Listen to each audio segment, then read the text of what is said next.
আসসালামু আলাইকুম, আশা করি সবাই ভালো আছেন।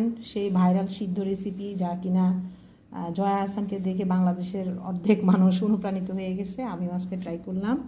এখানে শিম, মিষ্টি কুমড়া, কর্ন, ফুলকপি, বরবটি সব নিয়েছি। আর এই তো এখানে ভর্তা নিয়েছি, এখন খেয়ে দেখব কেমন হয়েছে। আমি তো আর ওইভাবে ডায়েট করি না, এই জন্য আমি এখানে পাকোড়া নিয়েছি। এটা হচ্ছে ফুলকপির পাকোড়া। এখন খেয়ে আপনাদেরকে বলবো কেমন হলো। এই যে ভর্তা আমি এটা নিয়েছি, মরিচের ভর্তা, কাঁচামরিচ, শুকনো মরিচ, ধনিয়া পাতার।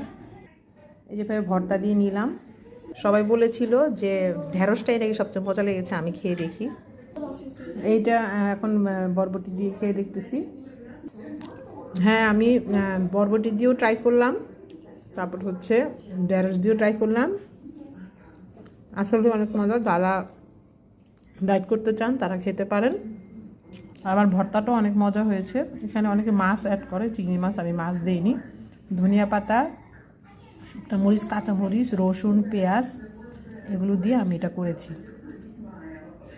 আমার মেয়েও ট্রাই করতেছে, খেয়ে দেখো কেমন হয়েছে। এই শিম, একটু ভাত নিলাম।